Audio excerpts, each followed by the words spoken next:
पापा, बोलो बेटा। ये सब लोग मिडिल क्लास इतना करते रहते हैं, इसका मतलब क्या होता है मिडिल क्लास का? मिडिल क्लास मतलब हम बेटा।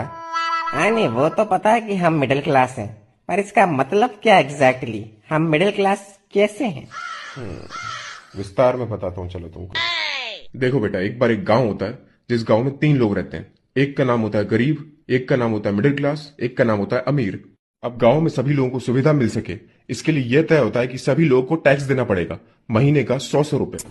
गरीब इतना कमाता नहीं है तो वो टैक्स भर नहीं सकता। अमीर के पास अपने जुगाड़ है तो वो कुछ ना कुछ करके अपना टैक्स बचा लेता है। अब बचा मिडिल क्लास जिसको पूरा टैक्स भरना पड़ता है। फिर तो मिडिल क्लास को पूरी सुविधाएं मिलती होंगी ना पापा, क्योंकि वो पूरा टैक्स भर रहा है। नहीं बेटा, सुविधा मिलती है गरीब को क्योंकि वो गरीब है, और अमीर को क्योंकि उसके पास ताकत है। तो हमें क्या मिलता है पापा? बेटा, हमें मिलता है एक सर्टिफिकेट कि हम गरीब और अमीर दोनों के अन्नदाता हैं। हमारे टैक्स के पैसों से गरीब के घर में राशन पानी भिजवा देती है सरकार, और हम जो लोन के ऊपर बैंक को इंटरेस्ट का पैसा देते हैं, वही पैसा बैंक किसी अमीर आदमी को देता है ताकि वो अमीर आदमी इस देश को छोड़कर भाग जाए। तो इन शॉर्ट बेटा, हम इस देश के सुपर हीरो हैं। अन्नदाता हैं हम गरीबों और अमीरों के। मिडिल क्लास बहुत बड़ा सुपर हीरो। समझ गया पापा।